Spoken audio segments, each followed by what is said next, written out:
एव्हाना त्यांची मैत्री वर्गातल्या बाकापासून कॅन्टीनच्या बेंचपर्यंत आली होती. अर्थात त्यासाठी मित्रमैत्रिणीच्या गराड्यात कॅन्टीनचा कडवट चहा गळ्याखाली ढकलण्यासाठी काहीतरी कारण अकारण पुढे करावे लागत असे. मग गप्पा गोष्टी आणि टिंगलटवाळकीच्या निमित्तानं एकमेकांशी एखादा दुसरा संवाद साधला जाई, तर कधी कधी वादविवाद झडे. असे दिवसांमागून दिवस जात होते. तो आज प्रपोज करील, उद्या करील, परवा करील अशा भाबड्या शेला कुरवाळत ती येणारा प्रत्येक दिवस ढकलत होती. पण तो सोन्याचा दिवस काही केल्या उगवत नव्हता. तशीच मनाची घालमेल काही केल्या शमत नव्हती. शेवटी भावनात्मक कोंडी फोडण्यासाठी तिने स्वतःच प्रपोज करण्याचा चाकोरी बाहेरचा आणि अत्यंत धाडसी निर्णय घेतला. तसेही ती काही अशोकाचं झाड नव्हती, ज्याला फुलंही नाही, सावलीही नाही की फळंही नाही. 21व्या शतकातील मुलीने स्वतःला व्यक्तच करू नये हे शक्य तरी आहे काय? तशीही ती स्वभावाने खूप नम्र आणि संकोची मुलगी नव्हती. मनातल्या भावनांना वाट मोकळी करून देण्यासाठी एका दिव्यातून जावे लागेल याचा तिला पुरेपूर अंदाज होता. त्यासाठी मनाची पक्की तयारी केली होती. कल करे सो आज और आज करे सो अब या उक्तीप्रमाणे तिने उद्याच प्रपोज करण्याचे ठरवले. दुसऱ्या दिवशी सकाळी उठून बागेतले एक ताजे टवटवीत गुलाबाचे फूल पत्राच्या शेजारी ठेवले. पहिले 2 तास संपल्यानंतर सर्व विद्यार्थी वरांड्यात जमा झाले. ती त्याच्या जवळ जाऊन म्हणाली, मला तुझ्याशी महत्त्वाची बोलायचे आहे. तो म्हणाला, मलाही. दोघेही कॅन्टीनच्या बेंचवर थोडे अवघडलेच. काय बोलावे ते दोघांनाही कळेना. या गोंधळातच तो तिला थेट म्हणाला, तुझे माझ्यावर प्रेम आहे? ती थोडी दचकलीच.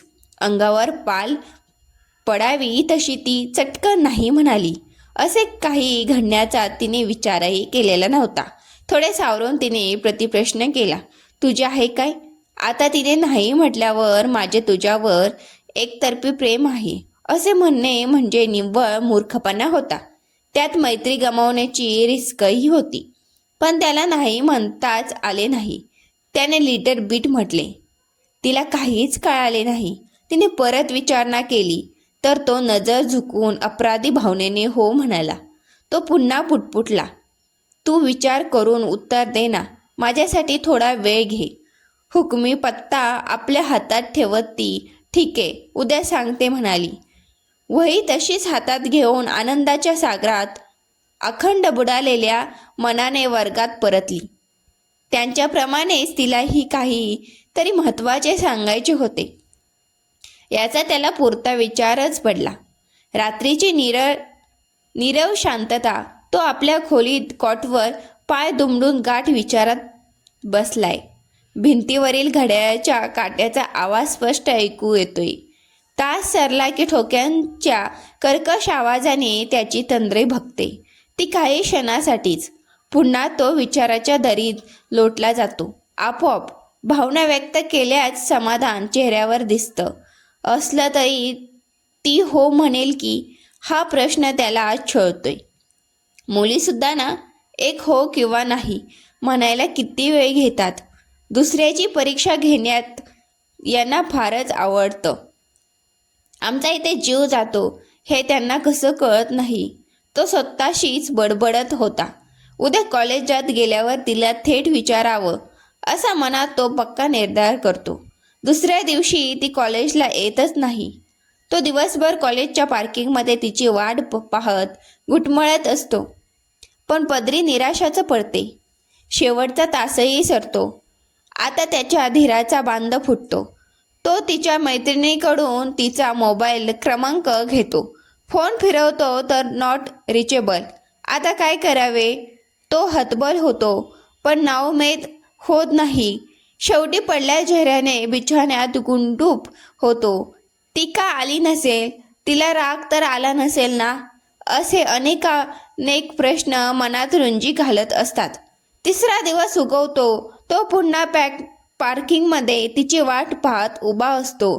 ती येते. गाडीला पार्क करून थेट त्याच्या दिशेने सरसावते. दोघेही न बोलता जणू पूर्वनिर्धारित प्लॅनप्रमाणे कॅन्टीनला जातात. कॉलेजचा पहिलाच तास असल्याने कॅन्टीनमध्ये कमालीचा शुकशुकाट असतो. दोघेही गप्प असतात. केवळ त्यांच्या हृदयाची स्पर्धने नकळत संवाद साधत असतात. ती बोलली होती म्हणते, मी तुझ्या भावनांचा आदर करते. तू स्वतःला निर्भीडपणे व्यक्त केलंस याचा केव्हाही वाटतो. या वयात अशा भावना मनात येणं स्वाभाविक आहेत. त्या व्यक्त करण्यातच त्यांचं फलित असतं.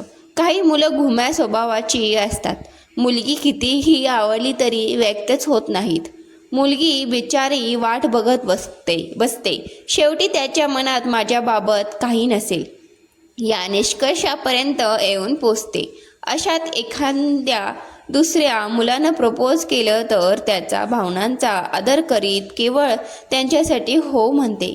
मुलीला कधी कुणाच्या भावना दुखावता येत नाहीत. एखाद्या मुलाने प्रपोज केल्यावर एखादी मुलगी नकार देत असेल तर त्यामागे काही छुप्या बाबी असतात. परिस्थिती त्यांना नाही म्हणण्यास भाग पाडते. तू मला प्रपोज केलंस याचा मला सार्थ अभिमान आहे. ती थोडी थांबून म्हणाली. दोघे प्रेमात पडले. गावभर गोंधळ घातला आणि शेवटी ब्रेकअप झाला. असं सध्या प्रेमाचं स्वरूप आहे. मला तसं करायचं असतं तर या आधीही अनेक मुलांनी मला प्रपोज केलं होतं. मी त्यांनाही हो म्हणू शकले असते. माझा तात्पुरत्या प्रेम प्रकरणावर विश्वास नाही. वय उथळ असलं तरी माझ्या भावना उथळ नाहीत. मीटमध्ये वर्गमैत्रांनी माझ्या प्रेमाबद्दल दबक्या आवाजात बोलावं हे मी कधीही सहन करू शकणार नाही. मला त्यांच्या पुढे अभिमानानं मिरवायचं आहे. केवळ आजही नाही तर शेवटच्या श्वासापर्यंत. ती बोलत होती. येत्या 3-4 वर्षात माझ्या लग्नाची बोलणी सुरू होतील. तुझं आणि माझं वय सारखंच असल्यानं या अल्पावधीत स्वतःला सिद्ध करणं तेवढं सोपं नाही. तरीही आपण मिळून काही प्रयत्न करू. त्यासाठी माझी सर्वतोपरी साथ तुला मिळेल. मी शब्द देते, तुला कधीही एकटं सोडणार नाही. माझं वचन राहील.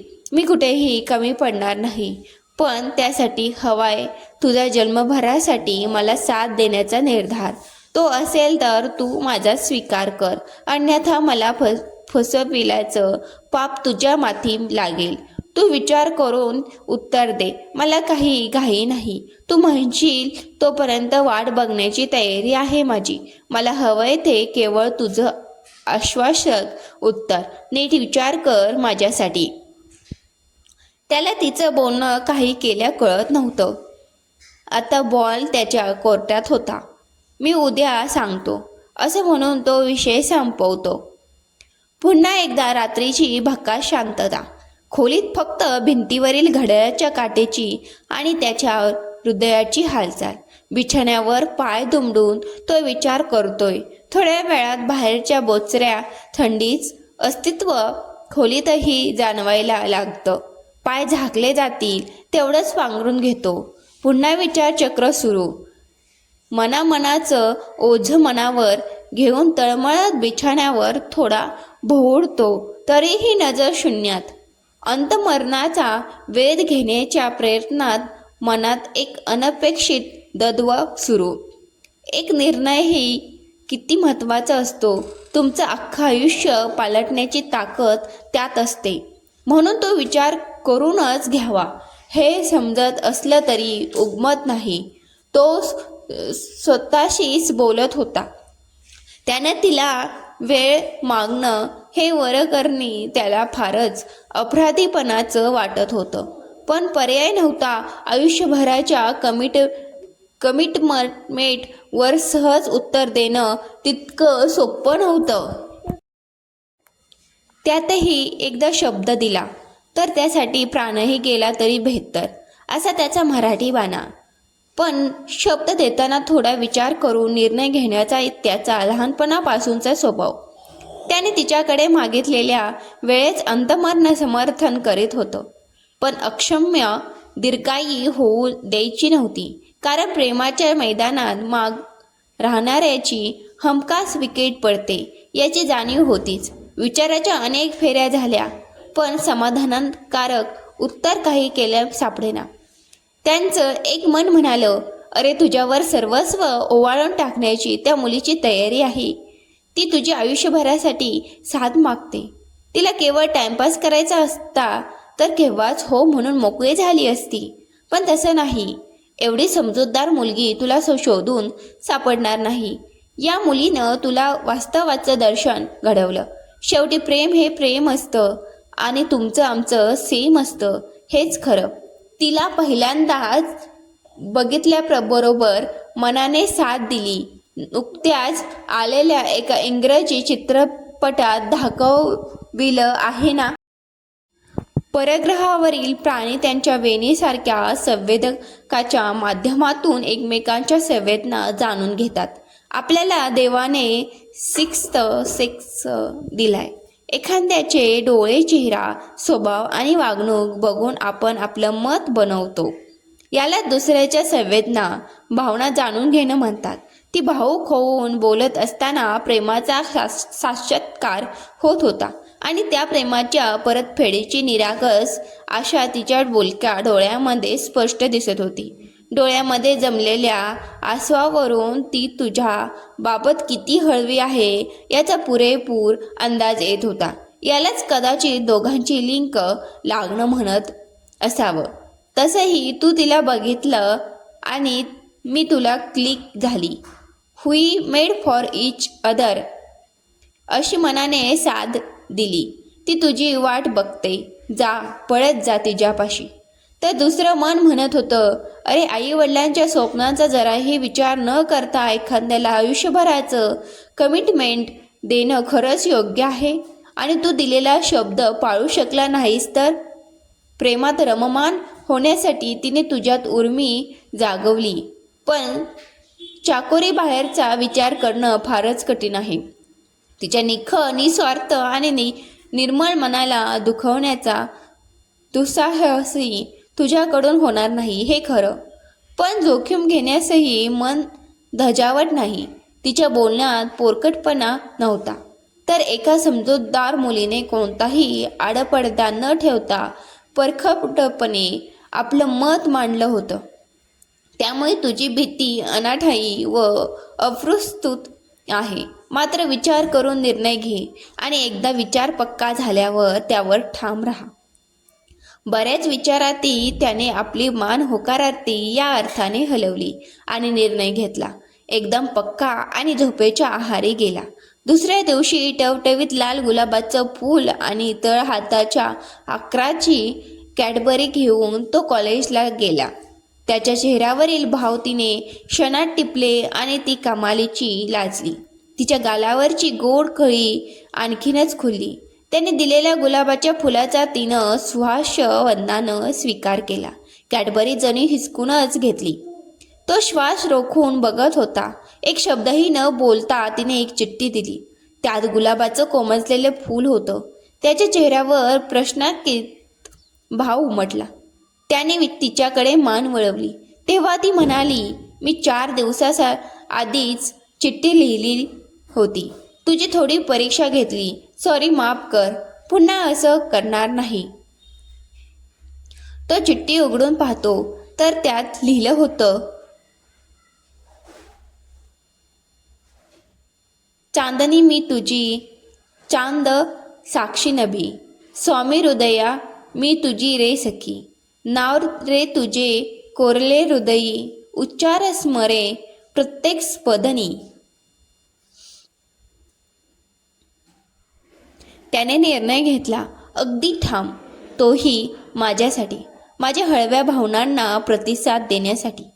माझ्या सरळ सोट बोलण्यानं तो कदाचित दुखावला असेल, थोडा चिडलाही असेल, पण माझी बाजू स्पष्ट मांडण्याविना पर्याय नव्हता. मला हातच राखून वागण्याची सवय नाही. जे आहे ते मी स्पष्ट करते. माझा स्वभावच आहेच तसा. त्याच्या निखळ निस्वार्थी निर्मळ मनाचा वारंवार प्रत्यय येत होता. अनपेक्षित परिस्थितीचा सामना करताना तो थोडा डगमगेल असं वाटलं होतं, पण तसं काही झालं नाही.